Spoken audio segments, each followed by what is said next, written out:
ಕೃಷ್ಣ ನಮಸ್ಕಾರ. ಇಲ್ಲಿ ಕಾಣುತ್ತಿರುವವರೆಲ್ಲ ಊಟದ ಸದಸ್ಯರೇ ಹೌದಲ್ಲ? ಊಟದವರೇ ಹೌದು. ಅನುಮಾನ ಬೇಕೆ? ಸಾಕಷ್ಟು ಹೊಸ ಮುಖಗಳು ಕಾಣುತ್ತಿದೆ ನನಗೆ. ಅವರು ಇಲ್ಲಿಗೆ ಹೊಸಬರೇ ಅಲ್ಲ, ನಿನಗೆ ಹೊಸಬರಿರಬಹುದು ಅಷ್ಟೇ ಹೊರತು ನಮಗೆ ಹೊಸಬರಲ್ಲ. ಯಾಕೆ? ಹೌದಾ ಕೃಷ್ಣ, ನಾನು ಯಾರು ಗೊತ್ತಾಯ್ತಾ ನಿನಗೆ? ಯಾರು ನೀನು?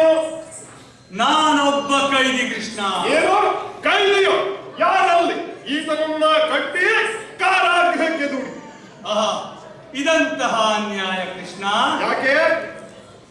ಕಳ್ಳತನ ಮಾಡುವವನು ನೀನು, ಕಾರಾಗೃಹಕ್ಕೆ ಹೋಗುವವರು ನಾವ? ಯಾಕೆ? ಅಲ್ಲ, ಬಾಲ್ಯದಲ್ಲಿ ಬೆಣ್ಣೆಯನ್ನು ಕದ್ದು ಹೋದವನು ನೀನಲ್ಲವೋ? ಮುಂದೆ ಯೌವನದಲ್ಲಿ ಯುವತಿಯರ ಹೃದಯವನ್ನು ಕದ್ದವನು ನೀನಲ್ಲವೋ? ಹೀಗೆ ಎಲ್ಲಾ ಕಳ್ಳತನವನ್ನು ನೀನು ಮಾಡಿ ನಾವು ಮಾತ್ರ ಸೆರೆಮನೆಗೆ ಹೋಗುವುದು ನ್ಯಾಯವೇ? ಅಯ್ಯ, ಸೀರೆಯನ್ನ ಕತ್ತವರು ಏನು ನಿನ್ನಲ್ಲಿ ದೂರು ಕೊಟ್ಟಿದ್ರೇನ? ಅವರೇನು ಕೊಟ್ಟಿಲ್ಲ. ದೂರು ಕೊಟ್ಟಿಲ್ಲ, ಅವರಿಗೆ ಇಲ್ಲದ ತಲುಪಿಸಿ ನಿನಗೆ ಯಾಕೆ? ಕೃಷ್ಣ, ನೀವು ಗಟ್ಟಿ ಜನ ಅನ್ನೋ ಪ್ರಶ್ನೆ ನೋಡಿದ್ರೆ ಹೇಗೆ ಅನ್ನಿಸ್ತದೆ? ಗಟ್ಟಿ ಜನವೇ ನಾವು. ಯಾಕೆ? ಯಾಕೆ ಅಂದ್ರೆ ನಾನು ಒಂದು ಸಣ್ಣ ಸಹಾಯವನ್ನ ಕೇಳ್ಕೊಂಡು ಬರೋಣ ಅಂತ ಬಂದಿದ್ದೇನೆ. ಏನದು? ನನಗೆ ಅನುಮಾನ ಬರ್ತಾ ಇದೆಯಲ್ಲ, ನಿನ್ನಲ್ಲಿ ಆ ಶೌರ್ಯವಿದ್ದು ನಾನು ಕೇಳ್ಕೊಂಡು ಬಂದಿರುವಂತಹ ಒಂದು ಸಹಾಯವನ್ನ ಕೊಡ್ಲಿಕ್ಕೆ ಆಗುತ್ತೋ? ಏನು ಸಹಾಯ?